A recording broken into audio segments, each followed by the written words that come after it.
Assalamualaikum warahmatullahi wabarakatuh. Alhamdulillah, segala puji bagi Allah. Wassalatu wassalamu ala Rasulillah. Semoga salawat dan salam senantiasa tercurahkan untuk Rasulullah, untuk keluarga beliau, untuk istri-istri dan putra-putri beliau, dan untuk seluruh sahabat Nabi. Semoga Allah meridhai mereka semuanya. Amma ba'd. Pada malam yang indah ini kita akan mengkaji sebuah buku, bukan bedah buku. Karena istilah bedah buku ini istilah komersil. Iya. Wallahu a'lam. Karena saya belum pernah bedah buku. Jadi dibahas bahwa orang yang membedah buku itu mengkritisi bukunya, ya, kemudian mengkritisi covernya, kertasnya macam-macam. Ini kan orang mau jualan. Maka kita pada kesempatan kali ini bukan bedah buku, tapi ngaji buku. Kita akan mengkaji isi buku yang alhamdulillah Allah berikan karunia kita bisa menulisnya. Jadi di masjid itu tidak boleh jualan, tapi jualan masjid boleh. Faham itu? Tadi kan kita lihat pembawa acara jualan masjid, jualan AC, jualan proyektor, jualan macam-macam. Boleh jualan. Menjual masjid itu boleh, tapi tidak boleh berjualan di dalam masjid. Jadi ada yang mau jualan AC-nya, ada yang mau beli, nggak masalah. Barakallahu fikum. Ma'asyiral ikhwah rahimakumullah. Anda nggak tahu suaranya bisa ditangkap dengan jernih apa enggak? Tidak.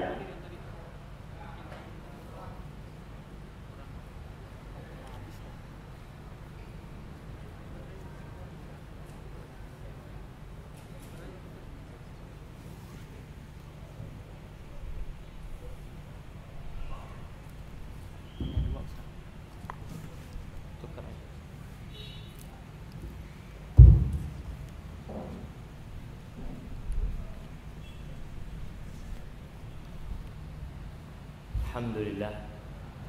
Insyaallah. Anak sendiri ngomong nggak nyaman sebenarnya. Tapi mudah-mudahan masjid ini nggak ada masalah sama sound system, karena kebanyakan masjid-masjid kita itu bermasalah di sound system dan tidak diperbaiki.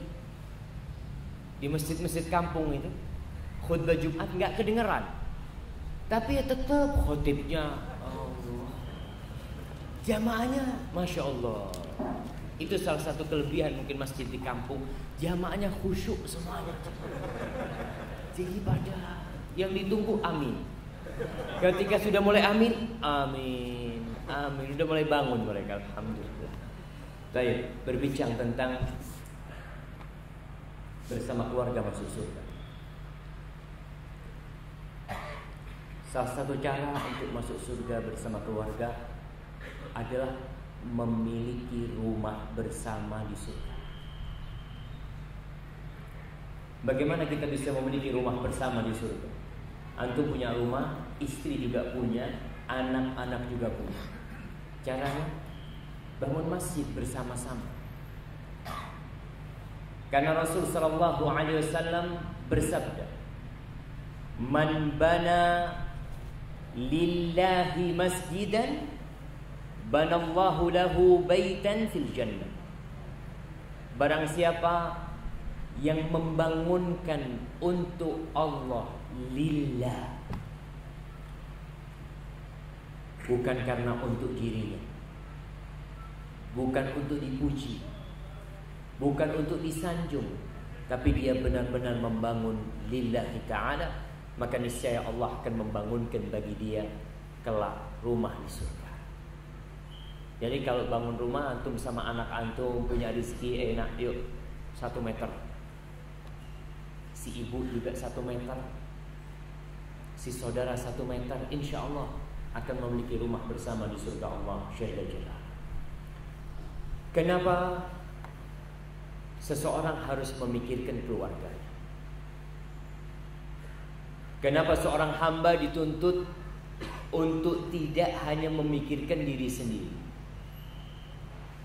Karena pada hakikatnya setelah kehidupan ini ada kehidupan selanjutnya. Ada lembaran selanjutnya dalam kehidupan kita. Banyak manusia terfokus pada lembaran satu saja. Itu yang dia cari. Dia ingin anaknya sukses. Dia ingin istri yang cantik. Dia ingin rumah yang mewah. Hanya itu. Padahal di balik lembaran kehidupan dia yang satu, dunia ini, ada puluhan bahkan ratusan lembaran yang seharusnya dia pikirkan. Itulah hari akhir. Itulah surga Allah Jalla Jalaluhu yang kita ingin bersama-sama masuk surga.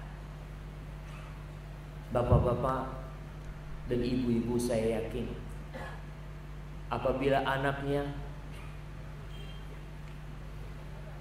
jatuh, sakit, kena musibah apapun, dia siap mengeluarkan segala yang dia miliki untuk mengobatin anaknya yang sakit. Anak kena kanker, harus berobat ke luar negeri, biayanya ratusan juta. Si bapak dan ibu siap menjual segala yang dia miliki. Apa aja, rumah pun kalau bisa dia jual demi anak, apalagi anak semata wayangnya itu sembuh. Harapan anak ini sebagai penyejuk jiwanya yang bertahun-tahun ditunggu. Subhanallah. Tapi sebagian orang membiarkan anaknya masuk neraka.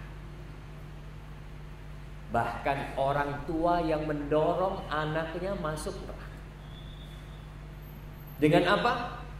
Dengan membiarkan mereka tanpa ilmu agama, dengan tidak membekali mereka aturan-aturan Allah Jalla Jalaluhu yang seharusnya mereka ketahui. Umpamanya kita nih tahu nih anak mau berangkat ke pantai, kita tadi mau berangkat, udah kita biarin. Padahal kita tahu jalan menuju pantai rawan, ada banyak perampok, ada banyak begal. Dan pantai itu banyak binatang buas. Kemudian ombaknya sangatlah dahsyat. Kita tahu semua itu dan kita biarkan anak kita. Itulah permisalan orang tua yang tidak mengajarkan agama kepada anak-anak.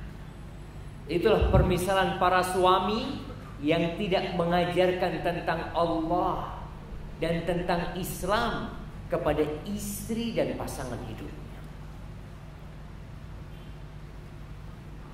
Kita lihat bagaimana malaikat-malaikat Allah mendoakan kita. Dan bukan hanya mendoakan kita sendiri. Para malaikat juga mendoakan bapak kita, mendoakan anak keturunan kita, mendoakan pasangan hidup kita. Di dalam surat Ghafir ayat 8. Surat Ghafir ayat 8, yang punya bukunya di halaman 4 ya, muqaddimah. Apa kata Allah? Rabbana. Ini Allah bercerita tentang malaikat-malaikat pemikul arsy yang memikul arsy Allah, yang beratnya, yang besarnya tak terhingga. Allah. Mereka berdoa. Apa doa mereka? Rabbana. Rabbana. Rabbana. Anda harus coba mic ini. Rabbana, wahai Rabb kami, wa adkhilhum, wahai Rabb kami, dan masukkan mereka, masukkan orang-orang yang beriman ini jannati adnin allati wa'adta. Masukkan mereka ke surga Adn yang Engkau janjikan kepada mereka.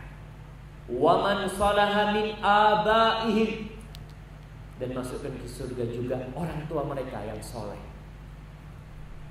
orang tua mereka yang baik. Wa azwajihim, pasangan-pasangan hidup mereka juga masukkan bersama mereka. Wa dzurriyyatihim, dan anak keturunan mereka. Innaka antal azizul hakim, sesungguhnya engkau ya Allah al-aziz, Allah itu maha perkasa, dan hakim, Allah maha penuh hikmah. Kenapa para malaikat berdoa supaya kita dimasukkan surga tidak sendirian? Yang bisa jawab anak kasih dulu. Kenapa malaikat-malaikat pemikul arsy mendoakan kita masuk surga sama keluarga, tidak sendiri? Jamaah, anak kasih hadiah. Mungkin tak maunya anak kasih yang besar. Fadhal jemaah. Nah, Rasulullah SAW menjadi umat yang baik. Orang semua umat aja didoa masuk surga. Ini keluarga khusus. Jemaah,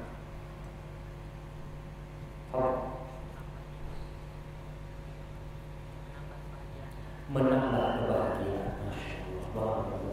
Antum gimana? Akan nikmat.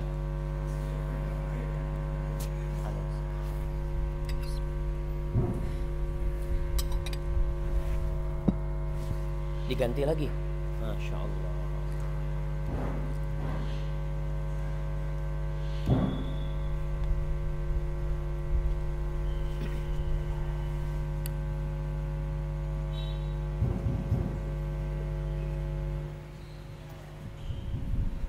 Bismillah. Antum bagaimana akan hidup nikmat di dunia ini? Antum Masya Allah punya villa yang indah sekali, tapi anak antum di penjara, istri antum di rumah sakit, bapak antum di tahanan. Antum akan bahagia di rumah itu? Walaupun segala yang antum inginkan antum dapat. Allah Jalla Jalaluhu ingin memberikan kebahagiaan yang sempurna, sehingga orang ketika melihat anaknya ada di surga, anak ente di mana? Di neraka. Nauzubillah. Tapi ketika istrinya juga di surga, orang tuanya ada di surga, mereka akan merasakan kebahagiaan yang sangat sempurna. Bagaimana syaratnya supaya kita bisa masuk surga bersama keluarga, bersama orang tua, anak kita? Syarat utama dan pertama adalah iman. Kalau sudah kafir nggak mungkin. Kalau sudah berbuat syirik nggak mungkin. Walaupun kau nangis minta supaya keluarganya masuk surga, nggak. Di surat At-Tur ayat 21, apa kata Allah? Walladzina amanu, dan orang-orang yang beriman, wattaba'athum dzurriyyatuhum biiman alhaqna bihim dzurriyyatuhum wama alatnahum min amalihim min syai' kullu imri'in bima kasaba rahin. Dan orang-orang yang beriman diikuti oleh anak keturunan beriman. Jadi orang tua punya kewajiban membuat anaknya beriman. Maka kalau bapak dan anak beriman, Allah akan kumpulkan mereka, Allah akan hubungkan mereka bersama anak cucu mereka di surga Allah. Walaupun sebagian ulama bercerita maksudnya dihubungkan anak cucu bersama orang tuanya ini tidak jadi satu derajat. Di surga itu ada berapa derajat? Angkat saja. Nah, yang jauh tuh pertama ngangkat. Ada 100 derajat. Masya Allah, kirimkan ke sana.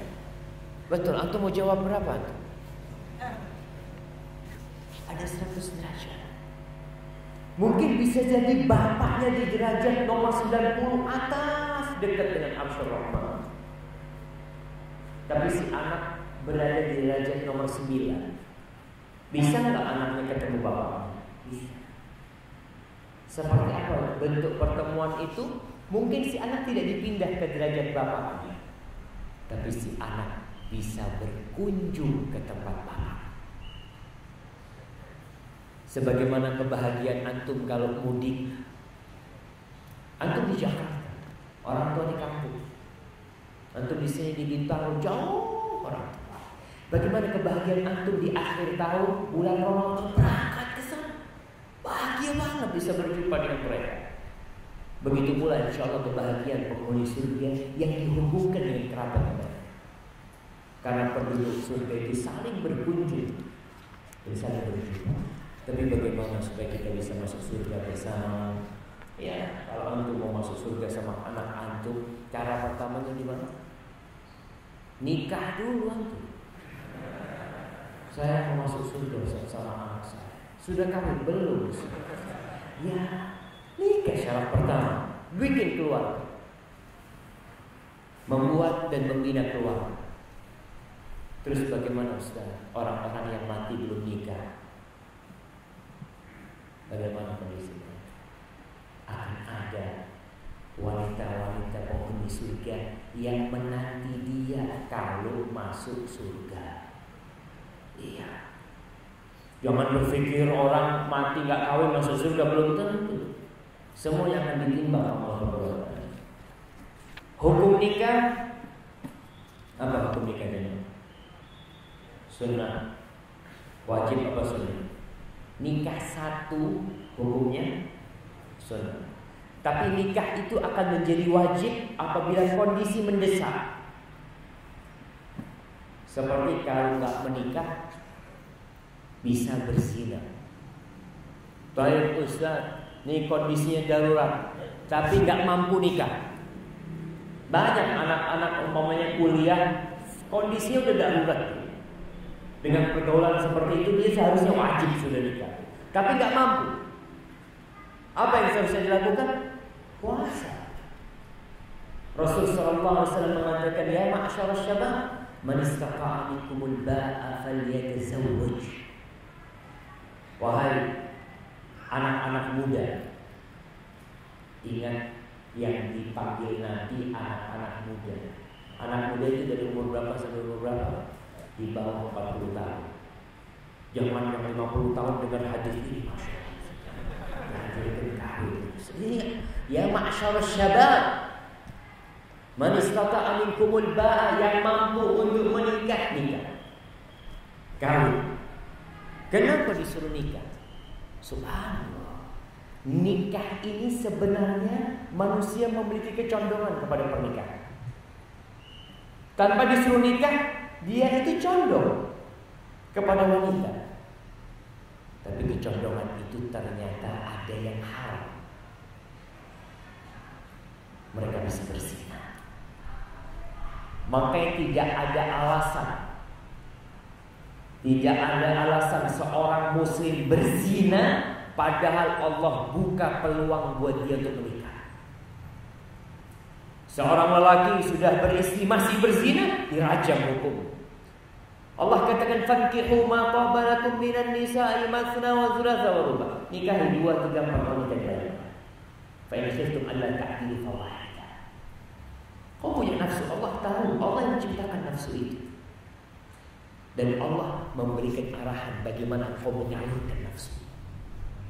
Ketika menyalurkan kepada yang haram, Allah murka. Allah kasih yang halal, kau cari yang haram. Makanya Rasul sallallahu alaihi wasallam ketika Isra Mi'raj, beliau melihat lelaki-lelaki atau wanita-wanita yang mereka sibuk makan daging busuk di neraka tampak. Padahal di sebelah mereka ada daging yang segar, yang enak dimakan. Tapi mereka tinggalkan yang halal. Mereka makan daging busuk itu. Begitu pula perumpamaan orang-orang yang berzina. Allah kasih yang halal, Allah. Dia tinggalkan. Maka yang mampu nikah falyatazawwaj. Kenapa? Fa innahu aghaddu lil basari wa ahsanu lil farj. Karena pernikahan itu lebih dapat menundukkan pandangan antum dan menjaga kehormatan antum. Antum kalau sudah punya istri, insya Allah matanya nggak kemana-mana. Rasulullah SAW mengajarkan kalau mata antum melihat sesuatu yang menggairahkan, kemana? Ke istri. Yang nggak punya istri saya, ya ke masjid. Nah, antum kalau punya istri, bismillah ke masjid, sudah sini sholat. Soalnya kalau antum, Ustaz saya, masya Allah, hasrat, tetap duduk di pinggir jalan, habis. Faman lam yasti fa'alihi bisyam. Yang nggak bisa menikah karena faktor harta dan tidak punya, karena nikah itu butuh biaya. Nggak bisa dipungkiri. Antum kalau melamar anak orang tanpa fulus diterima, insya Allah nggak diterima. Padahal akhlaknya baik ini itu wajib. Yang nggak bisa puasa. Puasa itu akan menahan hawa nafsu. Berkaitan dengan bagaimana mencari pasangan hidup, karena orang ingin bersama keluarga masuk surga, maka paling tidak dia harus mencari. Keluarga adalah anugerah yang harus dijaga. Tapi kita juga harus memilih, nggak sembarangan bikin keluarga. Asal ketemu perempuan di jalan, oh alhamdulillah cocok, bismillah, antum bawa mau kawin, nggak seperti ayam. Sekarang kehidupan anak-anak muda, na'udzubillah, mungkin lebih buruk dari ayam. Ayam itu malam hari tidur ya. Ayam malam hari tidur, maghrib tidur. Tapi saya tadi habis subuh berangkat ke masjid, lihat anak-anak perempuan sama cowok-cowok, perempuannya 3, cowoknya mungkin 12. Itu di dekat masjid, jalan ke masjid, ya Allah. Saya berpikir, na'udzubillah, mana bapak? Mana ibunya tuh anak sampai seperti itu? Mungkin bapak ibunya sama seperti itu kelakuan. Karena buah jatuh tidak jauh dari pohon. Jangan di belakang itu ada yang berdiri.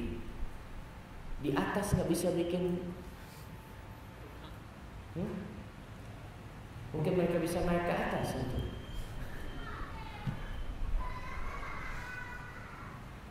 Baik. Ingat nggak seperti ayam dalam Islam itu, ketemu sama perempuan, antum lihat ayam pejantan kalau ketemu sama betina, dia buka sayapnya, miring-miring dia, gimana? Jadi jalan. Manusia tidak seperti, ada aturannya.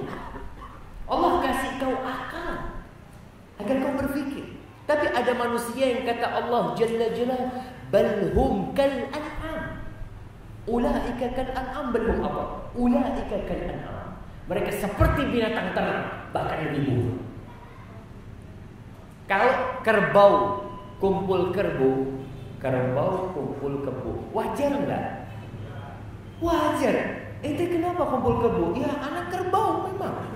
Anak kerbau, dia ngomong apa? Anak kerbau. Tapi manusia kumpul kerbau. Na'udzubillah min dzalik. Dan dalam memilih pasangan hidup, gak asal ketemu atau jangan. Ibu-ibu kalau mencari suami jelas akhlak dan agama. Jangan cuma melihat penghasilan. Jangan cuma melihat profesi. Biasanya kalau antum ngelamar ditanya antum kerjanya apa?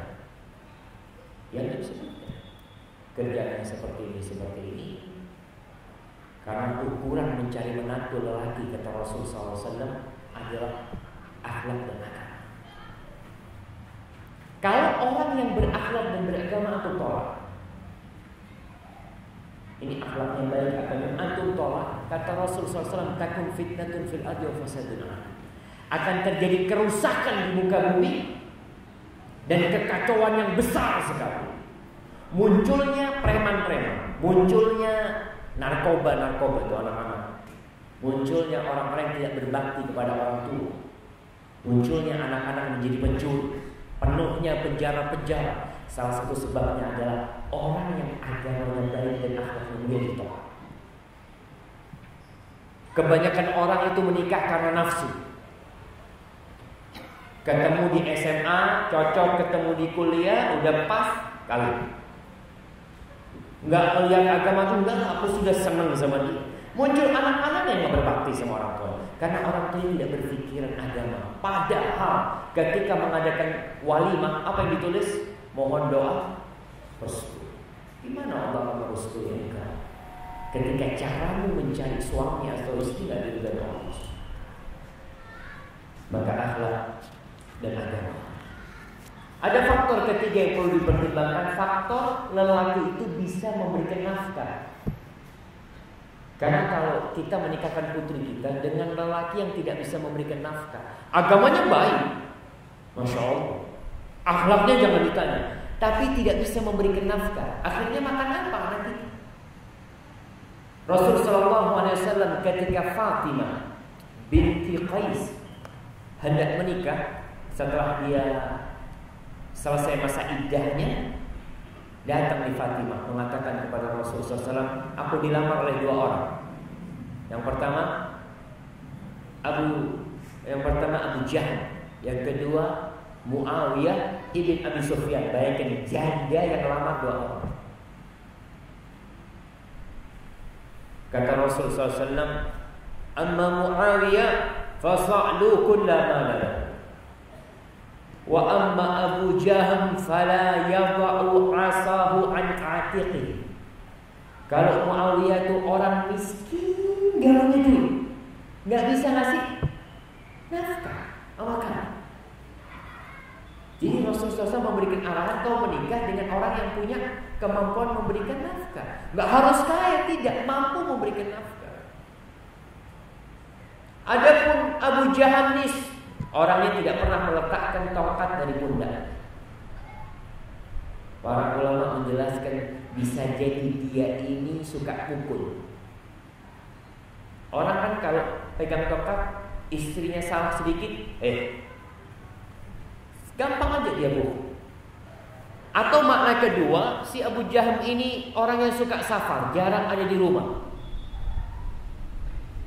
Seperti kalau sekarang ini ada orang-orang yang kerjanya pelayaran ya, Masya Allah, berapa bulan anak kita nggak diurusin, balik seminggu balik lagi di sana atau sebulan. Rasulullah SAW menjelaskan kepada Fatimah kondisi dua orang yang melamarmu kayak gini. Yang satu tidak meletakkan tongkat dari pundaknya, yang satu nggak punya apa, miskin sekali. Inkihi Usama. Rasulullah SAW memerintahkan atau menganjurkan kepada Fatimah untuk menikahi Usama. Siapa Usama? Usama bin Zaid bin Harithah, kekasih Rasulullah SAW. Tapi Usama ini orangnya hitam,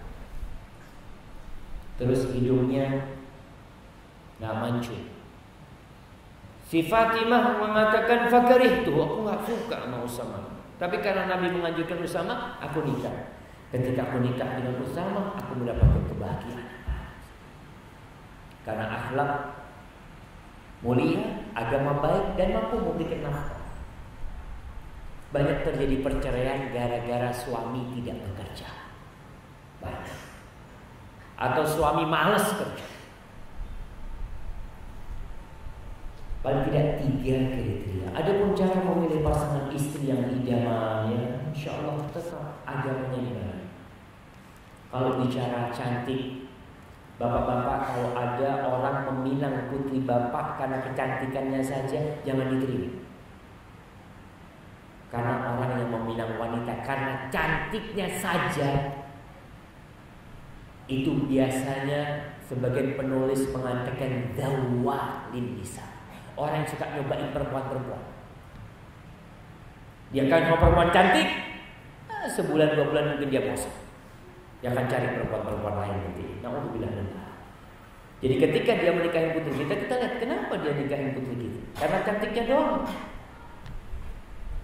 Ada yang nikah karena harta. Kalau ada lelaki menikahi putri antum karena hartanya, dia itu tidak menginginkan putri kita. Dia hanya menginginkan harta putri kita. Sehingga kalau dikasih duit, jazakillah khair, dicintai istrinya. Kalau nggak dikasih duit, ditendang istri. Maka para laki, nikahilah wanita yang agamanya baik, fadfar bidati din talibat yadah.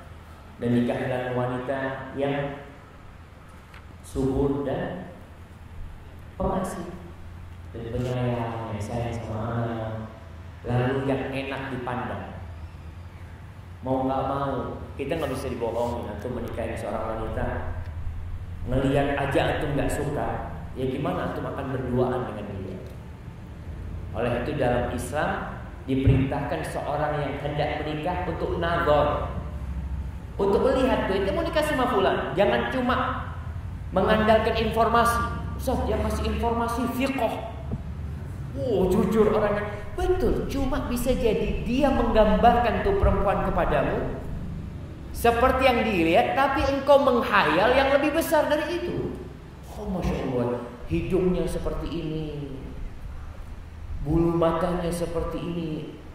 Ente ketika dengar kayak itu, Masya Allah, anak cocok sudah. Bismillah, cocok. Ketika antum tidak nazar, kejadian di kota Ain di Imarat sana, ada seorang anak, karena di sana masih ada adat-adat sedikit yang tidak mau anak perempuannya dilihat, masih ada gadis pinita di tempat-tempat seperti itu.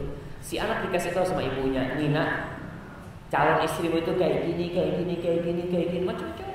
Si anak mengatakan, pas, Bismillah, siap. Sudah walimah semuanya, menghabiskan kira-kira 1 juta atau 2 juta dirham, 3 miliar pernikahan itu. Ketika melihat istrinya malam pernikahan langsung shock. Ternyata tidak seperti yang dia bayangkan. 2 minggu umur pernikahan itu, si perempuan tidak disentuh, diceraikan. Maka dalam Islam diperintahkan nazar. Tapi syarat nazar ini bukan gampang-gampang untuk nazar. Syarat nazar itu pertama, kau memang niat untuk nikah. Ada harapan insya Allah bisa menikahi dia. Itu. Kemudian kalau antum nazar sekedar coba-coba aja, cobalah, lihat. Padahal antum udah dikasih tahu nih perempuannya kayak gini, sekolahnya di sini. Ada anak nggak cocok, tapi nggak mau coba dulu. Lalu ada orang-orang yang sampai nazar perempuan itu 70 perempuan dari sini sampai disebut Abu Nazar. Iya, karena dia nazar sana nazar sini. Maka Rasulullah memerintahkan untuk nazar. Iya. Terus setelah menikah, proses pernikahan harus sesuai dengan syar'i ya. Dalam walimahnya jangan ada hal-hal yang dimurkai Allah. Kemudian undangan walimah itu biasanya hanya orang-orang kaya. Syarut ta'amul walimah. Seburuk-buruknya makanan itu makanan walimah. Yud'a ilaiha man ya'baha, yud'a ilaiha man ya'baha wa yumna'aha man ya'tiha. Kata Rasulullah SAW, yang diundang orang-orang yang gak butuh makan. Orang-orang yang gak butuh makan, dia itu udah makanan walimah udah biasa dia. Bahkan dia bisa makan lebih dari itu. Tapi orang-orang miskin malah gak diundang. Walimah ini intinya apa? Ngasih makan orang kan? Tujuannya kan kalau undang orang kasih makan. Dan walimah ini tidak harus di gedung. Di gedung, Masya Allah, enggak perlu. Di rumah itu cukup. Walimah itu boleh seminggu. Boleh seminggu.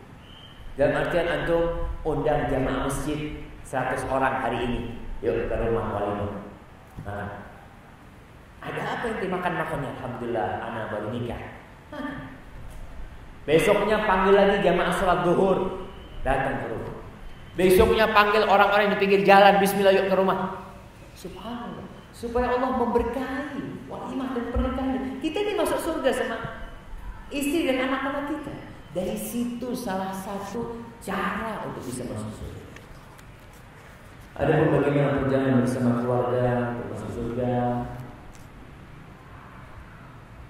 Inti rumah tangga ini bukan saling menuntut.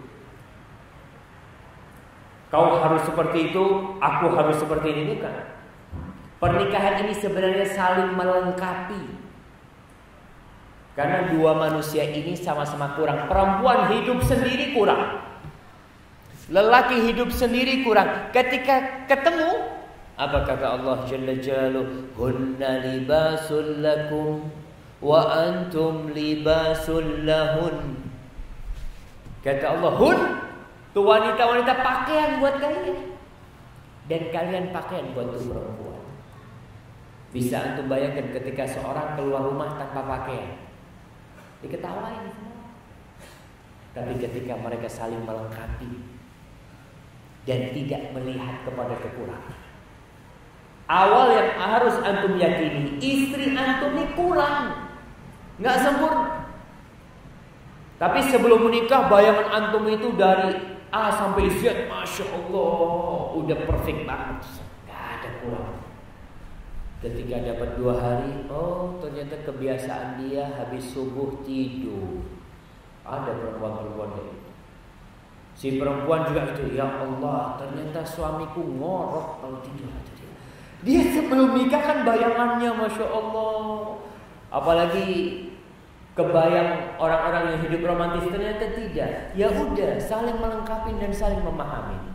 Allah Jalla Jalaluhu berfirman, wa'ashiruhunna bil ma'ruf. Pergaulilah istri-istri kalian dengan cara yang ma'ruf. Fa in karihtumuhun. Kalau kalian benci sama istri kalian, benci. Ceraikan istri kalian? Tidak. Marahin istri kalian? Tidak.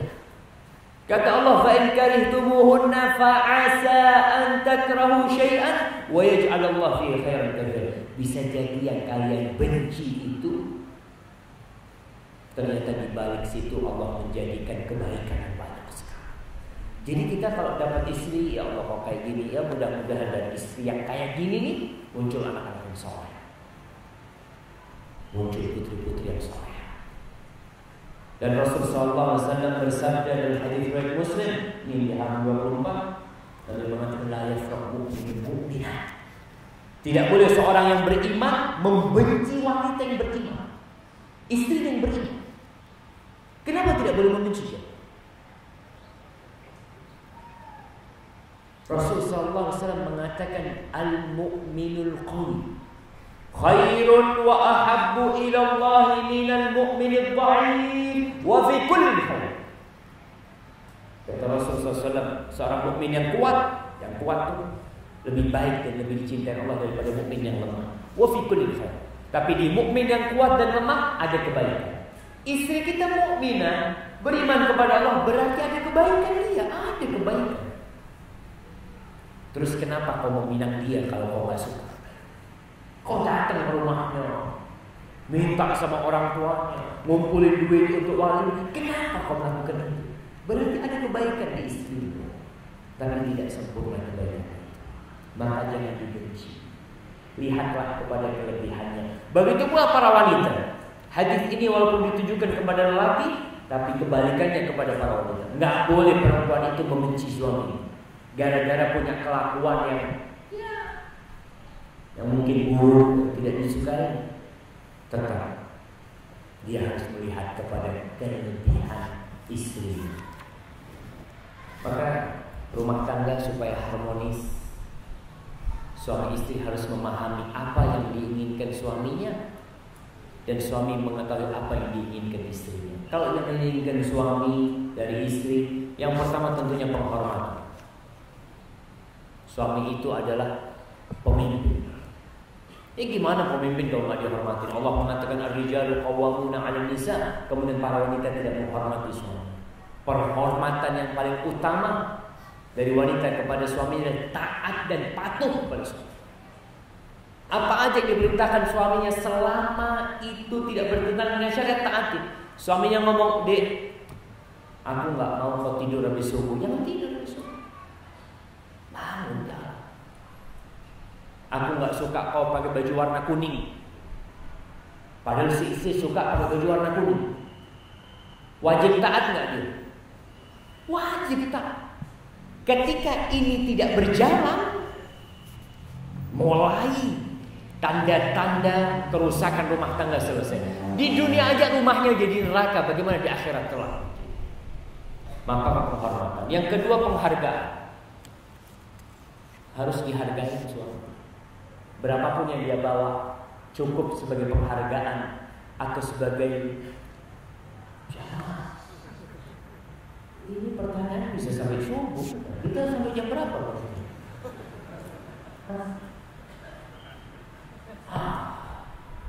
Tinggal 17 menit lagi. Tapi penghargaan ini ibu aja. Kebanyakan wanita masuk neraka itu karena tidak menghargai suami. Yang suaminya gini gitu, ucapkan syukur lah.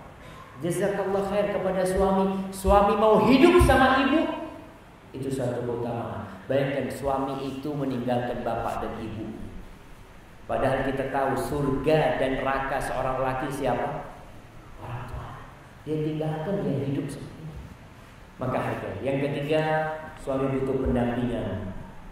Kapan didampingi? Ya, ketika makan, ya, ketika tidur, ketika kadang-kala ada suami makan ditinggal sama istrinya. Seperti istrinya ngasih makan kucing, kasih, bang anak tinggal dulu ya, anak mau kajian selama ini. Dampingi sampai selesai. Betul bapak. Masya Allah. Kemudian yang keempat, atraksi. Suami itu suka sama atraksi. Apa atraksi? Sesuatu yang menarik dipandang. Ada ibu-ibu yang di rumah, Masya Allah, mesti bau bawang. Kalau nggak bau bawang, bau minyak kayu putih, remason. Si suami masuk rumah, assalamualaikum, waalaikumsalam. Bang sama rambutnya di uwel-uwel. Subhanallah. Rasul sallallahu alaihi wasallam mengatakan tentang wanita yang paling baik, allati idza nadarta ilaiha sarraka. Yang kalau dipandang membuat senang hati. Dilihat Allah. Jadi buka pintu. Yang pertama ditanya oleh istri, bang mau yang panas apa yang dingin? Masya Allah. Tapi kalau istri suami datang, yang pertama ditanya, ente dari mana aja? Si suami itu, anak Afwan ada yang ketinggalan di kantor. Ditinggal istri. Baru datang, kasih penampilan yang indah. Dilarang wanita itu pakai parfum di luar rumah, bersolek di luar rumah. Tapi di mana dia harus bersolek? Di dalam rumah. Banyak wanita kalau mau keluar rumah sibuk di depan cermin. Kalau suaminya datang nggak urusan. Yang dia lakukan pasang bengkoang, pasang apa? Masker gitu kan. Suaminya datang, bang udah datang, Masya Allah. Si suami yang lihat istri, na'udzubillah. Ini. Tapi kalau keluar rumah dihilangin semuanya. Makanya ibu-ibu seharusnya bersolek dan berdandan dengan suami. Kemudian suara yang lembut, jangan ngangkat suara kepada suami. Ada ibu-ibu kalau ngomong sama pedagang, kalau nawar barang, Masya Allah. Bapak-bapak nggak bisa nawar. Kalau ibu-ibu, ayolah. Si pedagangnya ini apain kayak gini nih perempuan? Ini sudah ambil nanti. Allah mengatakan fala takhda'na bil qaul. Perempuan-perempuan enggak boleh berlemah lembut kepada orang asing, enggak boleh. Tapi dia berlemah lembut kepada siapa? Kemudian suami butuh dukungan dan motivasi. Didukung suaminya.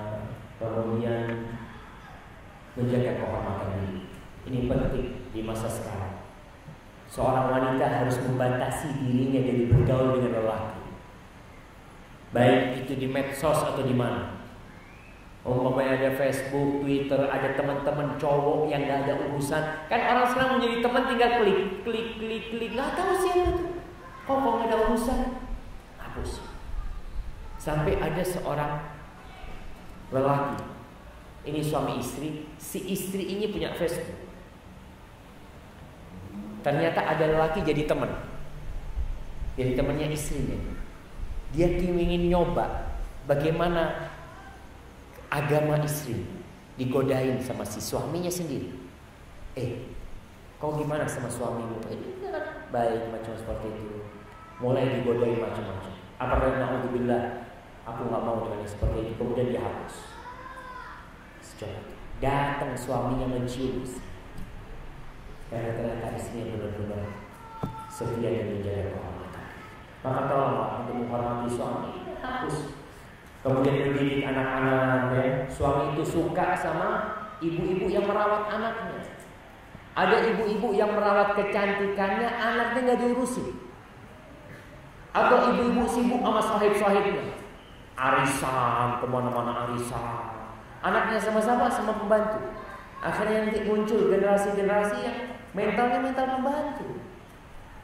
Tetap orang tua harus mendidik tuh. Kemudian cinta dan kasih sayang. Ada pun yang diinginkan istri dari suami, mungkin bisa dibaca oleh jemaah. Apa sebenarnya diinginkan istri dari suami? Yang pertama cinta dan kasih sayang. Para laki jangan pelit untuk mengatakan cinta kepada istri. Biasanya cinta itu bertahan gak lama, 6 bulan, 1 tahun. Ada subhanallah 1 bulan menikah, 1 bulan. Sebelum menikah, Masya Allah, ucapannya sama istrinya itu sayang, ini macam-macam. Setelah menikah, bodoh, sini. Baru sebulan jemaah udah kayak gitu tuh suami. Nggak benar. Ucapan cinta. Rasul SAW mengatakan al-kalimatu thayyibatu shadaqah. Kalimat yang baik itu sedekah. Siapa yang paling berhak mendapatkan sedekah? Orang paling dekat, istri kita. Penghargaan, hargai istri. Istri tiap hari masak, ucapkan terima kasih, syukron. Tiap hari kita ini. Ada cerita seorang ustaz.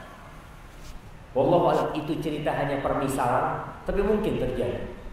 Ini ustaz gaya sendiri dia. Nggak pernah dia nyebut tentang istrinya macam-macam. Nggak pernah berterima kasih sama istrinya. Suatu hari istrinya tidak menyiapkan baju buat ceramah. Lah istri kami. Dia mau berangkat, mana? Bajuku belum disetrika, ini itu macam-macam. Oke, bang, kok kau nggak pernah sih terima kasih sama aku, bang? Sekarang kau ngerasa kau bisa ceramah dengan baju yang udah rapi, udah disetrika, itu karena siapa? Karena binimu. Baru dia sadar. Maka tolong suami-suami, ucapkan ketika istri ngasih air, ya, izin minum.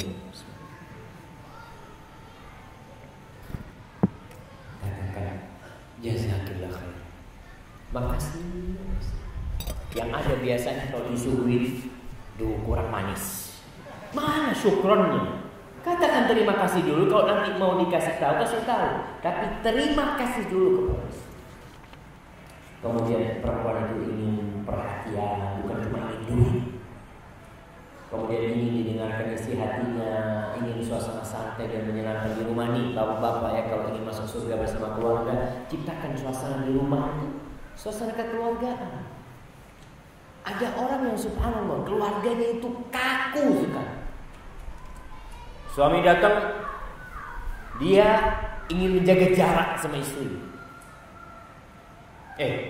Ambilin air. Siap. Bukain kaos kaki. Masya Allah. Bukain kaos kaki. Kayaknya apa sih? Istrinya kalau cinta datang langsung dibukain kaos kakinya. Siapa yang kalau pulang dibukain kaos kaki? Anda mau kasih hadiah. Nggak apa-apa, cuma mana? Masa satu masjid nggak ada? Jangan, satu masjid nggak ada. Oke, nomor tanya. Siapa yang kalau masuk rumah ditanyain mau minum yang hangat atau yang dingin? Satu masjid. Ibu-ibunya ini yang harus dikasih nasihat. Nanti kita bikin kajian khusus buat ibu. Nah, tapi perempuan ini suasana santai, dia main sama istri, main sama anak, tempat kumpul, ya. Apa yang bisa bermain dengan Rasulullah SAW ajak main sama istrinya, kejar-kejaran sama istrinya Sallallahu Alaihi Wasallam. Kemudian istri itu ingin kedekatan orang tua sama anak. Jangan sampai kita itu menjerumuskan anak kita ke neraka dengan sengaja. Tadi kita sudah sebutkan. Allah mengatakan ya ayyuhalladzina amanu qu anfusakum wa ahlikum nar. Wahai orang-orang yang beriman, jagalah diri kalian dan keluarga kalian dari api neraka. Itu perintah. Banyak orang tua jauh sama anaknya sehingga tidak tahu dengan problematika anaknya. Anaknya mau ngomong takut karena ada jarak antara bapak sama anak. Sampai diceritakan seorang anak di sebuah kitab itu, bapaknya ini sibuk cari fulus. Di barat sana, kan gaji di barat tuh per jam. Si anak tanya, ayah per jam berapa sih gajinya? $30. Ayah, aku punya duit $15. Boleh aku duduk setengah jam sama ayah? Apa anak harus beli waktu itu? Kita berpikir memang duduk sama anak tidak mendatangkan duit. Enggak. Kita mungkin di luar ya, konsultasi dokter dengan pasiennya. Banyak dokter tuh ngurusin pasien dong, anaknya nggak diurusin. Pagi rumah sakit, sore praktek. Anak kapan bisa konsultasi? Kalau sakit. Kalau anak sakit jadi pasien, nomor berapa? Suruh daftar. Nah kan orang tua dekat sama anak. Hati-hati juga menyekolahkan anak keluar kota dan membiarkan mereka di kos-kosan tanpa pengawasan. Kos-kosan itu tempat paling empuk buat setan menebarkan jaring-jaring. Karena gak ada yang ngawasi. Anak kita aja di dalam rumah, orang tua masih kecolongan anak. Padahal kumpul sama orang tuanya. Bagaimana ketika anak ditaruh di Bandung? Ya, kalau anak itu punya pegangan agama yang kuat, insya Allah Allah jaga. Tapi anak kita sholat di rumah aja masih harus disuruh. Apa kalau di kos-kosan dia langsung istiqomah? Saya satu tepat waktu, hati-hati. Dan banyak penghuni kos-kosan perempuan-perempuan dikatakan itu sampai di daerah-daerah kampus 97% gak pernah. Udah keluar masuk, kapan dia mau datang, kapan dia mau keluar, gak ada yang tanya. Kalau di rumah orang tua masih tanya, nak mau kemana nak? Kok malam pulangnya? Tapi di kos-kosan siapa yang tahu? Orang tua hanya melihat nilai muan, naik apa nggak naik, kapan wisuda, selesai. Urusan akhirat nggak diurusin sama orang tua. Maka ingat para orang tua berkaitan dengan mendidik anak ini. Ya, pertama antum berikan nama yang baik buat anak antum. Akikoh, yang belum akikoh aja. Antum sudah diakikah ya? Betul. Masya Allah. Gimana? Tanya sama orang tua antum, insya Allah kasih hadiah sudah diakikah, insya Allah. Alhamdulillah. Karena akikoh ini kayaknya ilmu baru tuh. 20 tahun yang lalu itu jarang orang kenal akikoh. Jarang. Sekarang aja ada akikoh macam-macam, alhamdulillah. Kemudian orang tua berikan makanan yang halal kalau ingin masuk surga sama anak. Karena bagian yang tumbuh dari yang haram raka di atas. Kemudian banyak berdoa. Doanya jangan hanya minta dunia.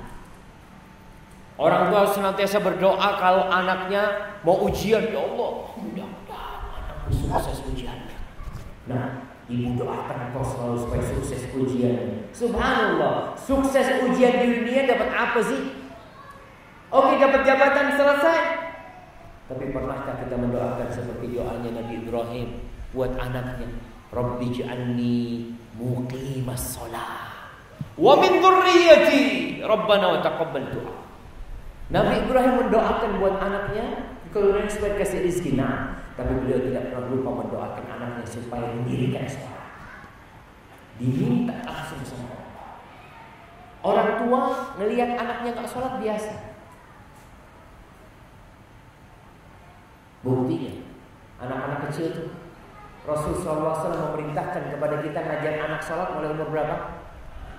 7 tahun udah disuruh sholat. Sebelumnya udah diajarin diajar. Banyak orang tua ketika menyekolahkan anaknya subuh ini anaknya nggak dibangunin untuk sholat, nggak dibangun. Tapi ketika jam 7 atau jam 6 dibangunin untuk apa? Untuk sholat, bukan untuk sekolah. Karena dia berpikir anakku kalau nggak sekolah nanti jadi bodoh. Tapi kalau anakmu nggak sholat, jadi apa? Jadi penghuni neraka.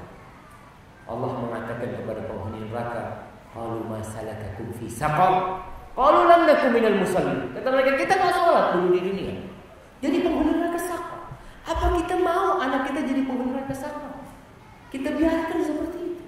Ajarin sholat, doa terus. Rabbana hab lana min azwajina wa dhurriyyatina qurrata a'yun. Kemudian ajaran yang pertama kepada anak kita adalah tauhid. Itu nasihat pertama Luqman kepada anaknya. Ya bunayya la tusyrik billah. Wahai anak, jangan engkau berbuat syirik kepada Allah. Ajarkan tauhid kepada anak kita. Sekarang tayangan-tayangan di televisi, kita harus setuju. Media di Indonesia dikuasai oleh orang-orang yang tidak peduli kepada agama Islam. Rata-rata pemiliknya non-muslim.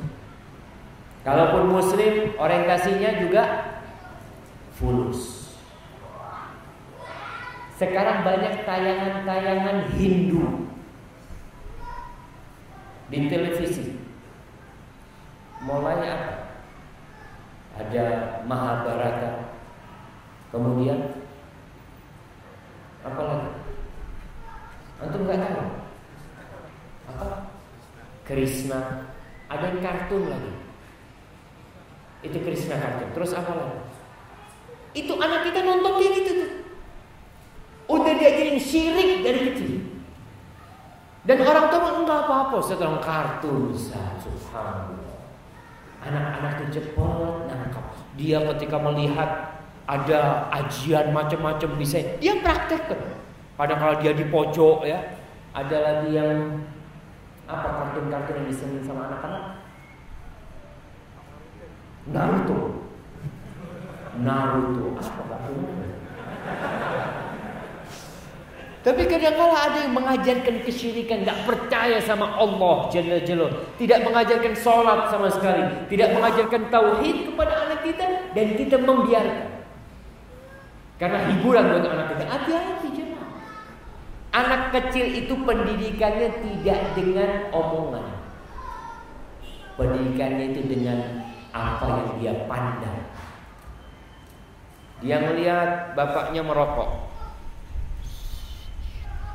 Dia lihat bapaknya nggak ada, dia ambil putung rokoknya. Dia coba melihat bapaknya. Dia melihat bapaknya sholat, Masya Allah. Tuh anak berdiri, walaupun baru umur 2-3 tahun, dia berdiri di sebelah bapaknya, Masya Allah. Walaupun sujud belum bisa. Ada anak kecil kalau sujud itu sambil tiduran. Subhanallah. Dia melihat, kalau disuruh malah dia mungkin nggak mau. Maka orang tua pendidikan anak adalah pendidikan ya contoh kepada mereka. Sholat dijaga. Dianjurkan para bapak-bapak sholat sunnah di mana? Di rumah. Antum jangan semangat sholat sunnah di masjid, akhirnya rumah antum jadi kuburan.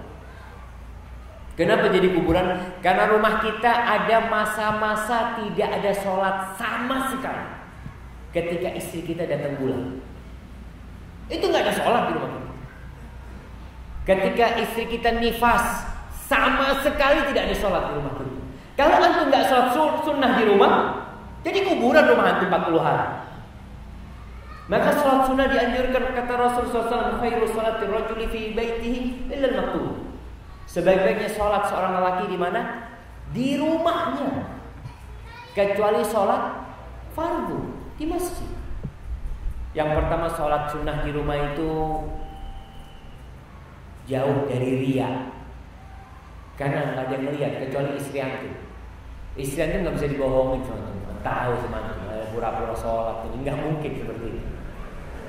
Tapi kalau antum di masjid, ya orang kan melihat, Masya Allah, fulan sholat sunnah, Masya Allah. Apa di rumah? Sholat duha, sholat malamnya. Kemudian jangan lupa berbakti sama orang tua kalau ingin masuk surga. Karena orang yang durhaka sama orang tua nggak masuk surga. Antum berharap masuk surga, sedangkan antum durhaka sama orang tua antum. Kemudian masih banyak masalah pendidikan karakter kepada anak kita. Ajarkan tentang akhlak mulia kepada mereka, ajarkan tentang kejujuran, ajarkan kepada mereka agar tidak sombong, ajarkan berbagi kepada anak kecil. Anak kecil tuh mulai kecil diajarin tidak cinta kepada dunia. Ya, kita manusia cinta kepada dunia. Anak ingat seorang ustadz cerita di Madinah. Si anak ini nyerahkan kunci kepada bapaknya, nggak ketangkep sama tangan bapaknya. Jatuh kuncinya, pecah, patah. kuncinya. Kira-kira kalau antum melihat itu apa yang kalau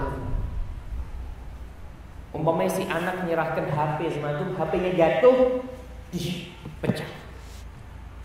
Mungkin antum akan lebih cinta dengan HP antum daripada sama anak. Dimarahin. Ini Ustaz cerita ketika kunci itu jatuh dan pecah, langsung orang tua mengatakan, ya bunayya, likulli ajalin kita. Semuanya udah ditulis sama Allah. Udah. Si anak apa sengaja mecahkan itu? Nggak sengaja. Kadang-kala anak main HP bapaknya masuk ke air ya, jatuh rusak, dimarahin, dipecut, gara-gara dunia. Kita sudah mencintakan kepada anak kita dunia. Coba kita kan, nah, khalas, qadarullah wa masya'a fa'al. Abah yakin kau nggak mau merusak tuh HP Abah. Yakin Abah. Tapi udah takdir Allah. Kadang-kala anak kita main di rumah ya namanya anak kecil, dia bawa kayu, mobil bapaknya kegores. Kemudian dia lihat, masya Allah, bagus banget goresannya. Dipanggil bapaknya, ayah sini. Ayah, ini lihat ya, mobil ayah, anak goresnya dari situ. Si ayah bisa jadi lebih cinta sama mobilnya daripada sama anak. Kita ajarkan kepada anak kita kalau dunia ini lahsyat. Kita ajarkan kepada anak kita sabda Rasul sallallahu alaihi wasallam, "Lau kanatid dunya ta'dilu 'inda Allah janaha ba'udah, ma sana'a minha kafirun syai'an." Andai kata dunia ada nilainya di sisi Allah seperti satu sayap nyamuk. Dunia dan isi. Semua emas yang ada di dunia ini kalau ditimbang satu sayap nyamuk enggak ada artinya. Lebih berat tuh satu sayap nyamuk. Kalau ada nilainya seperti satu sayap nyamuk, orang kafir Allah nggak kasih minum. Tapi kita lihat orang-orang kafir Allah kasih semua. Ajarkan kepada anak kita sedekah. Ketika punya rezeki, nak, bismillah, bagi-bagi, kasih tetangga. Dari kecil tuh anak diajarin berbagi. Kalau dunia kita miliki, nak, kalau kau berbagi, Allah akan kasih lebih. Masya Allah. Anak kita ketika minta sesuatu sama kita ajarkan tauhid. Nah, kalau minta tolong sama Allah. Seperti nasihat Nabi kepada Ibnu Abbas, "Idza sa'alta fas'alillah." Kalau kau minta sama Allah. Wa idza sta'anta fasta'in billah. Kau mau minta tolong sama Allah. Di sebagian film-film bahkan sinetron agama, saya ngelihat sendiri, pernah sekali ngelihat. Jadi ada anak muda ini kalau ada masalah yang dia panggil bukan Allah, ustaz atau gurunya. Guru datang gurunya jemaah. Ini pendidikan syirik kepada anak kita. Mana ya Allah, mana Allahumma, mana Rabbana. Dan dibungkus agama gitu. Sehingga seorang itu berkeyakinan, udah kalau kamu minta tolong, sebut namaku 3 kali, aku datang. Rasulullah mengatakan kepada Ibnu Abbas, "Idza sa'alta fas'alillah." Kalau kau mau minta sama Allah. Jadi anak kita mau minta sepeda nih sama kita. Ya, minta sepeda. Nah, kalau kau minta sepeda, minta sama Allah. Kau sholat berdoa, minta sama Allah supaya Allah kasih abah rezeki, abah bisa beli. Kalau Allah nggak ngasih rezeki, nggak bisa nih. Lillahi ma fis samawati wa ma fil ardh. Nah, semua yang di langit dan di bumi milik Allah. Tanamkan tauhid kepada anak kita. Tanamkan bahwa saya yang berhak mendapatkan pengabdian dia hanya Allah. Kau minta tolong sama Allah. Kemudian ajarkan tentang tadi masalah takdir Allah, rukun iman kita ajarkan, rukun Islam kita ajarkan kepada anak kita, dan orang tua harus menjadi contoh. Di penutup jamaah, Rasulullah SAW bersabda, "Kullu mawludin yuladu 'ala fitrah." Semua itu dilahirkan di atas fitrah. Anak kita itu putih bersih, la ilaha illallah, dia percaya kepada Allah. Terus bagaimana kok muncul orang-orang yang liberal? Kok muncul orang-orang yang tidak percaya dengan agama? Kok muncul orang-orang yang mengatakan semua agama sama? Kok muncul orang-orang yang menjadi Yahudi, Majusi? Mungkin kita lihat ada yang ikut Gavatar lagi dan macam-macam. Iya, ada yang ikut ISIS. Kok bisa kayak gitu? Fa'abawa orang tua. Kedua orang tuanya yang membentuk anak. Anak kok bisa jadi umpamanya ISIS? Orang tuanya nggak pernah ngajarin agama sama anaknya. Si anak cari-cari pengajian. Sama orang tuanya dibiarin. Yang bertanggung jawab siapa? Bapak sama ibunya. Kullukum ra'in wa kullukum mas'ulun an ra'iyatihi. Semuanya adalah komited, semua bertanggung jawab atas apa yang dia miliki. Hati-hati orang tua yang anaknya jadi ISIS, dia mengatakan saya berlepas tangan, saya tidak pernah mengajarkan ISIS kepada anak kita, dan kau juga tidak pernah mengajarkan Islam yang benar kepada anak. Ini biarkan kosong anak. Apapun aliran yang ada ikut. Ada fulan ngaku nabi, ikut. Ada fulan, Allahu Akbar. Ada sampai di Indonesia ini aliran penyembah setan. Ada anak-anak muda yang dia minum darahnya apa? Darah tikus. Ada kelompok minum darah tikus yang tidak percaya dengan Tuhan ini itu. Orang tua mengatakan, Ustaz, saya tidak mengajarkan hal itu. Iya, kau juga tidak mengajarkan yang benar. Padahal tugasmu mengajarkan kepada anak muda. Kalau orang tua tidak punya ilmu, Ustaz, anak nggak pernah mondok, Ustaz. Anak nggak tahu. Bismillah, panggil guru. Nggak mampu, nggak punya duit. Bawa anaknya ke tempat kajian. Bawa ke sini. Katakan, nak, kau ikut abah. Nanti kalau abah ditanya sama Allah pada hari kiamat, apakah abah sudah ngasih tahu engkau? Abah sudah bawa kau ke tempat pengajian. Itu yang abah mampu lakukan kepada. Maka para jamaah, semoga kita bisa bersama kita masuk keluarga kita. Rabbana hab lana min azwajina wa dhurriyyatina qurrata a'yun waj'alna lil muttaqina imama. Masya Allah, ada pertanyaan yang di print ya, dari rumah. Oh enggak, kata panitia mungkin bawa print di bawah.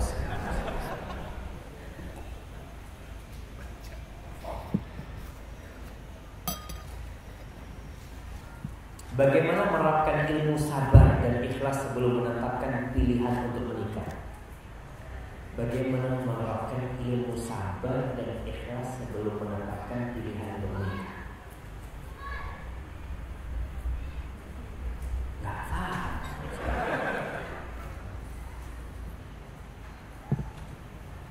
Antum sabar, puasa itu nisfus sabar. Puasa itu separuh sabar. Untuk belajar di situ. Kalau masalah ikhlas, apa kaitannya ikhlas dengan menikah? Anda nggak paham. Apakah menikah butuh keikhlasan? Jangan. Anak harus ikhlas. Anak menikah lillahi ta'ala. Inti nikah karena nafsu. Ini karena senang sama dia. Wallahu a'lam. Tapi kalau seorang menikah karena untuk menjaga kehormatan diri, itu Allah akan bantu dia.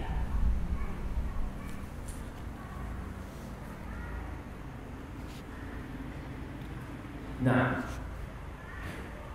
sebelumnya mohon maaf apabila pertanyaan tidak sesuai tema masalah hutang.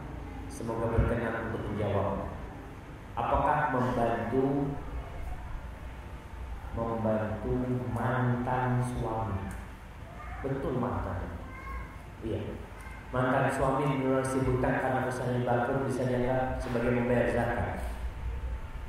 Kalau suaminya tidak mampu, mantan suaminya nggak mampu untuk membayar hutang dan dia bangkrut, boleh si perempuan memberikan zakat, boleh sebagai zakat. Karena ini termasuk orang yang bangkrut, yang nggak punya harta, jadi miskin jatuhnya. Terus yang kedua, apabila ada rezeki lebih utama mana, membantu suami melunasi sebagian hutang-hutangnya atau membantu pendidikan anak-anak kurang mampu.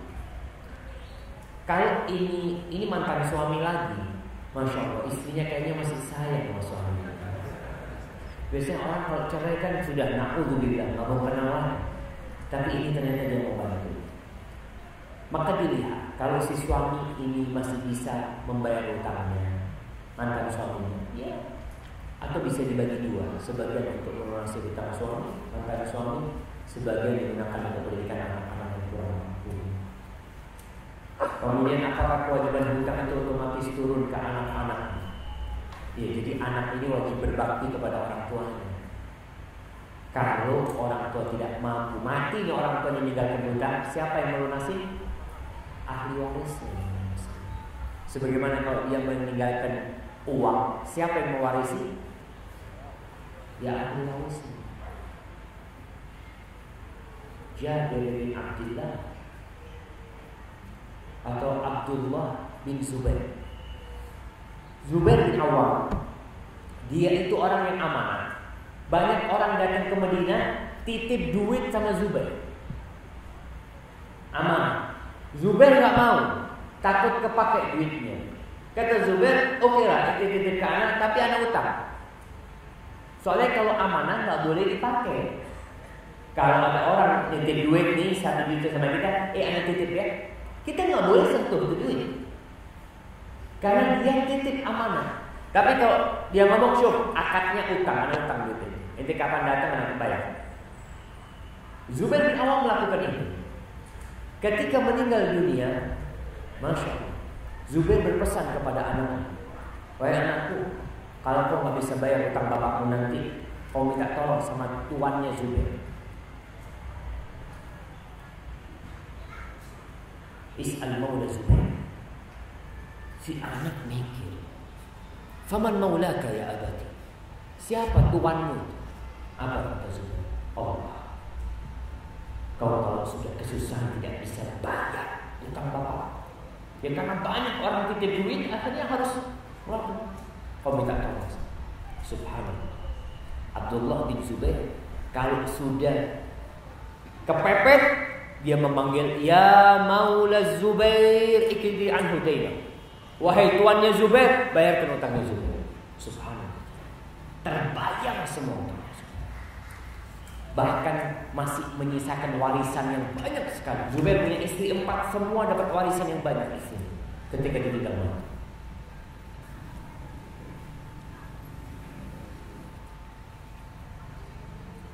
Ini subhanallah. Bagaimana solusinya apabila mempunyai kakak ipar yang sudah janda, namun mantan suaminya masih sehat tapi tidak memberikan nafkah anak-anaknya? Apakah perlu saudara laki-laki ini membantu seluruhnya secara materi? Bab nikah banyak tidak dipahami oleh orang.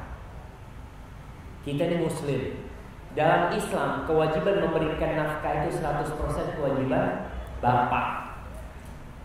Ketika terjadi perceraian, anak mau ikut bapak atau mau ikut istri, yang wajib memberikan nafkah siapa? Bapak. Bapaknya, walaupun istrinya kaya, tetap bapak punya kewajiban memberikan nafkah kepada anak-anaknya. Tuh anak bawa nasab namanya siapa? Nama bapak. Walaupun sudah bercerai, tetap nama bapaknya ada di belakang nama dia. Maka itu kemuliaan Islam. Kadang-kala banyak di Indonesia ini janda-janda nggak kawin karena bawa anak. Karena yang mau menikahi bingung, wah anak nanti harus masih makan anaknya dia. Padahal yang wajib memberikan nafkah anaknya janda siapa? Bapaknya wajib coba. Sesuai dengan kemampuannya. Yunfiq du sa'atin min sa'atin, faman qudira 'alaihi rizquhu falyunfiq mimma ataahu. Kemudian kalau memang tidak memberikan nafkah, ya udah dia akan mempertanggungjawabkan amalan dia di hadapan Allah. Apakah saudara-saudara lakinya membantu? Nah, wajib membantu karena itu termasuk silaturahim. Silaturahim itu bukan berkunjung. Banyak orang berpikir silaturahim itu, ente mau kemana? Ana mau silaturahim. Kemana? Ke rumah bos ana. Itu bukan silaturahim, ente mau ziarah ke sana. Cuma orang kalau ngomong, ana mau ziarah ke tempat ente. Rumah ana ada kuburan. Ini apa itu ziarah? Karena orang berpikir ziarah itu ke kuburan. Bukan. Ziarah itu berkunjung mati. Ke kuburan pun disebut ziarah. Tapi kalau silaturahim itu adalah al-ihsan ilal aqarib. Artinya silaturahim itu berbuat baik kepada kerabat kita. Kita nggak pernah berkunjung, tapi kita tiap tahun kirim duit. Kirim, alhamdulillah, bagi-bagi sama mereka. Mungkin kita tinggal tempat jauh. Itu silaturahim. Maka seorang paman, ini jatuhnya kan paman aja. melihat keponakan-keponakannya nggak ada yang menafkahi, maka si paman wajib memberikan nafkah kepada mereka kalau mampu. Karena silaturahim termasuk diperintahkan oleh Allah Subhanahu wa taala.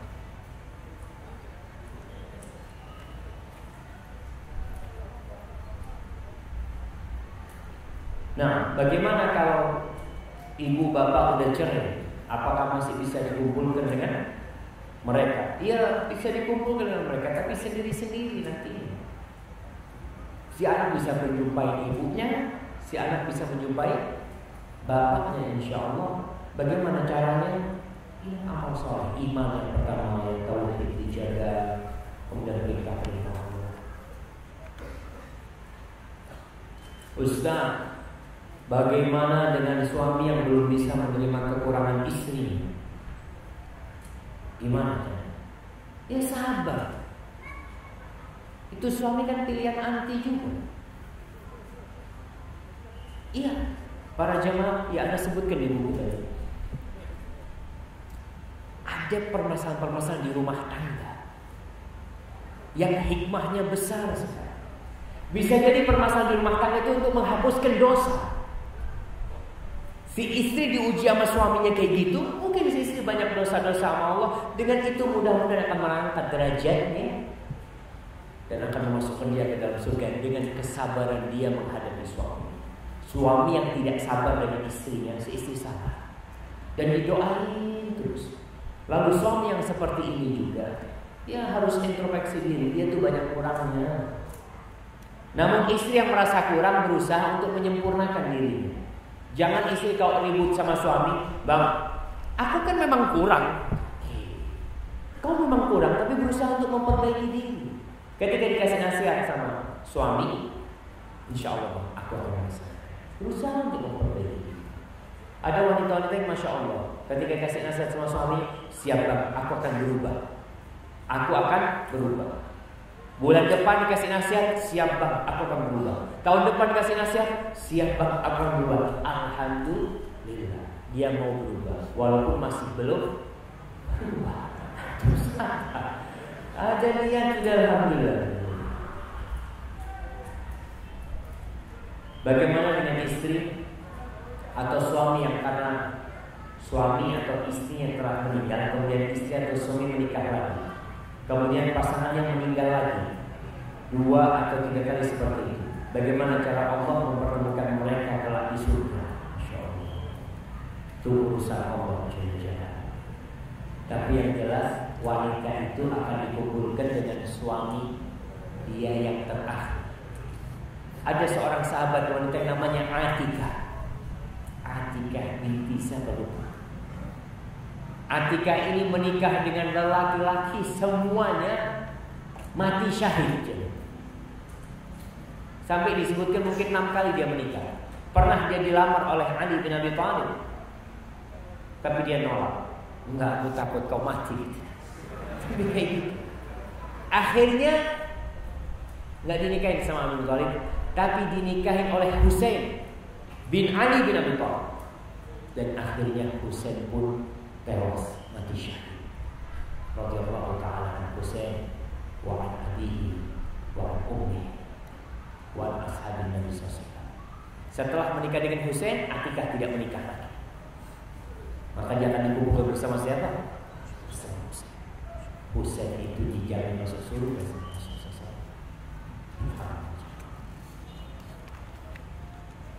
Ada pun kalau lelaki kawin lagi, kalau dia masih istrinya dikumpul lagi nanti.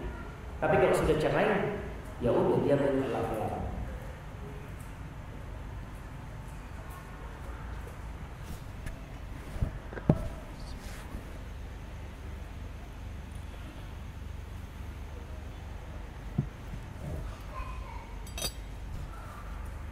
Bagaimana jika saya tidak pernah melihat ayah saya sejak lahir sampai sekarang?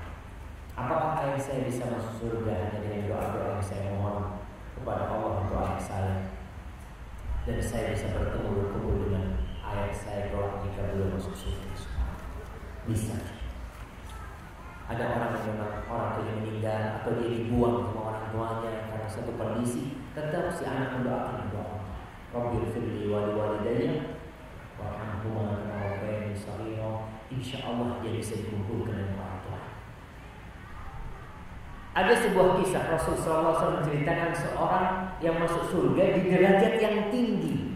Dia bingung, anna lihada, gimana aku bisa sampai surga yang kayak gini ini gimana? Padahal amalku nggak banyak, kata dia. Dikatakan kepada dia, istighfari waladika laka, dengan istighfar anakmu untuk ya. Anak ini aset akhirat, aset. Makanya kenapa kita disuruh punya banyak anak? Antum kalau punya anak 10, yang doakan antum berapa? Anggap 50%. 5 yang doakan. Antum punya anak 1, kira-kira doain antum enggak? Belum tentu doain antum. Karena preman anaknya 1. Dan kemudian orang tua awalatin salih dia untuk Allah. Maka ibu-ibu ini jangan takut punya anak banyak. Jangan takut. Ustaz umur sudah 45 tahun, bisa punya anak umur 20 tahun? Bisa saja. Kalau Allah kasih, insya Allah bisa. Kecuali memang ada penyakit, ada macam-macamnya. Khadijah punya anak setelah nikah sama Rasulullah SAW, anaknya 6. Setelah menikah dengan Rasulullah SAW, menikah umur berapa? 40 tahun. Jadi ibu yang punya yang umur 40 tahun paling enggak nambah separuhnya Khadijah. 3 ayo. Dan itu aset sekali. Ibu kadang-kadang Ustaz capek Ustaz. Semua kelelahan ini dicatat sama Allah. Dan bayangkan bagaimana kita punya anak 10 semuanya mendoakan. Dan jangan takut punya anak. Saya sering ceritakan di Bondowoso itu ada seorang ustaz, dari istri 1 punya anak 27. Antum separuhnya udah hebat. 1 istri. Kalau 2 istri, masya Allah, bisa berapa? 54. Assalamualaikum Ustaz. Siapakah yang menjadi wali jika seorang wanita adalah wanita yang lahir di luar pernikahan, anak haram, anak zina, anak hasil zina? Anak haram ini ingat, bukan dia itu anak haram, tapi dia itu anak dari hasil yang haram. Kalau anaknya halal, karena ada di Arab ya, ketika orang itu bertengkar sama istrinya, dia panggil istrinya itu ya bintal haram, wahai anak wanita haram gitu. Nah, itu benar. Apakah ayah biologisnya bisa sebagai wali, dan bagaimana masa wanita tersebut ketika menikah? Tidak bisa. Yang jadi wali adalah hakim. As-sultanu wali man la waliyallah. Sultan, penguasa itu wali, orang yang punya wali. Dan nasabnya nggak bisa kepada bapak. Ya, dia bikin mau main namanya siapa, mau main namanya Zakia Ali atau siapa. Tapi namanya aja Zakia Ali, bukan bapaknya namanya Ali. Seperti itu. Karena memang dinasabkan kepada ibundanya dia. Makanya dia tidak akan dapat warisan dari pihak ayah. Dia dapat warisan dari pihak ibunya.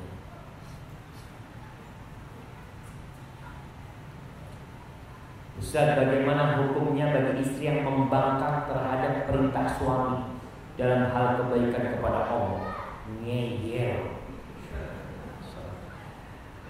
Ia berdosa tentunya seorang istri melakukan hal itu. Padahal Allah sudah ceritakan bagaimana kewajiban seorang istri taat. Fasalihatu qanitatun hafizatun lil ghaibi bima hafizallah. Itu wanita-wanita yang soleh itu adalah wanita-wanita yang taat, nurut sama suaminya, menjaga kehormatan suaminya, menjaga kehormatan dirinya. Wallati takhafuna nushuzahunna fa'iduhunna. Dan wanita-wanita yang kalian tahu takut dia itu membangkang, ngeyel, maka langkah pertama suami adalah fa'iduhunna. Berikan nasihat. Itu dibahas dalam buku Memberikan Nasihat kepada dia dengan cara yang santun, dengan cinta. Yang kedua, kalau dikasih nasihat tetap gak mempan. Tapi ingat, suami kalau kasih nasihat istri itu tidak dengan marah. Soalnya kalau marah emosi yang ada berantem. Tapi cari waktu sambil makan. Kemudian ketika memberikan nasihat kepada istri, tunjukkan kalau antum cinta sama istri.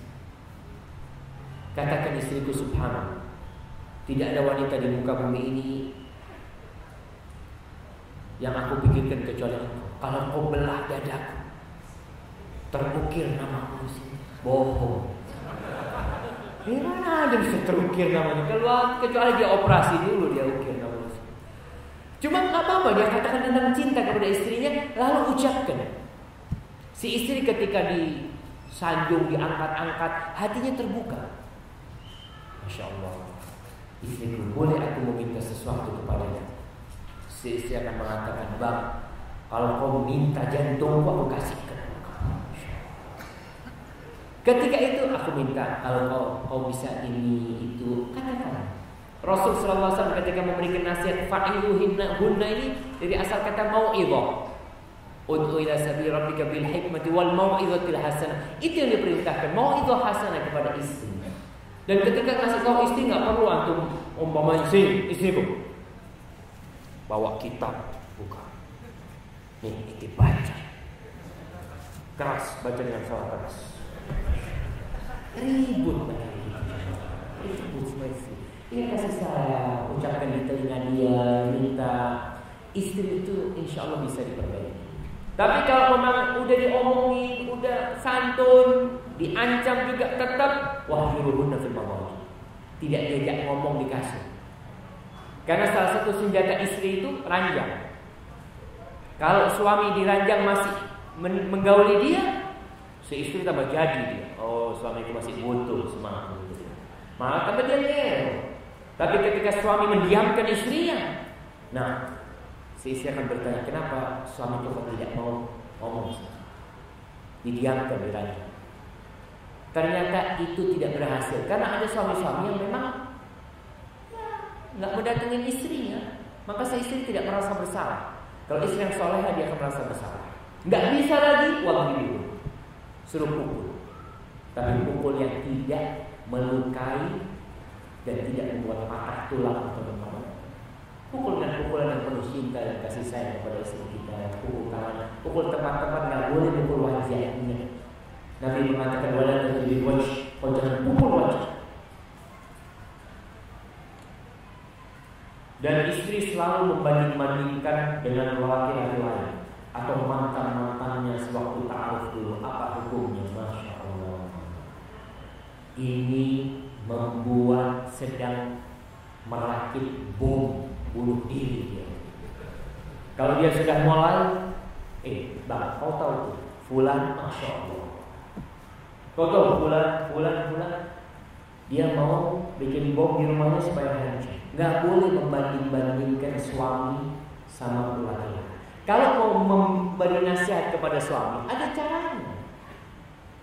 Dengan dia membuka diri, dialog sama suami atau tukar pikiran, gimana kalau seperti ini, seperti itu, tanpa menyebutkan fulan. Jangan. Antum juga gak suka dibanding-bandingkan. Dikatakan, kau itu kok gak seperti istrinya fulan sih? Istrinya fulan itu sabar, nerima. Yang ada ribut terus. Jangan membandingkan suaminya. Dan bapak-bapak jangan membandingkan istrinya. Anak aja kita gak boleh bandingkan. Anak kita nih, fulan, kau itu kok gak kayak anaknya fulan? Gak boleh. Itu bukan memotivasi dia, malah membuat dia jadi down gitu. Jangan, kasih semangat dia. Mau semangatlah supaya seperti fulan, Masya Allah, fulan dapat juara satu, aku ini pada juara satu. Tapi tidak membandingkan dia, gak kayak fulan, bukan. Tapi memotivasi dia agar dia melihat orang-orang yang sukses, membawa tidak masalah. Suami pun sebagai jangan dibanding-bandingkan. Ya, baik.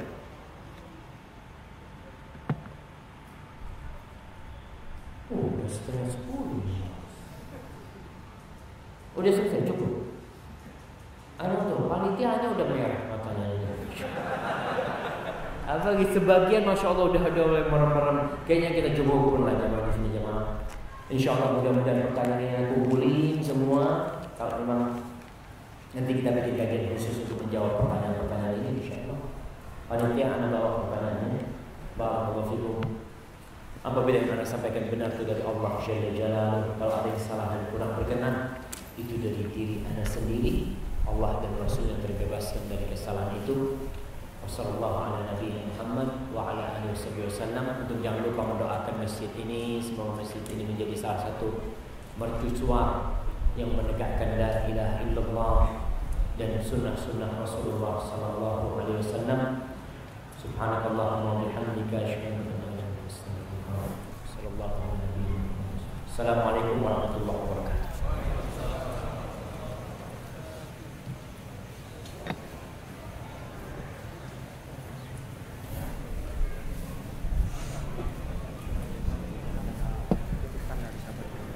Dari sahabat mana? Tab, anak terima. Barakallahu. Barakallahu fiik. Ayakum Allah. Jazakumullah khair. Wa iyyakum. Barakallahu fiik. Waalaikumsalam warahmatullahi wabarakatuh. Wa iyyakum. Wa iyyakum.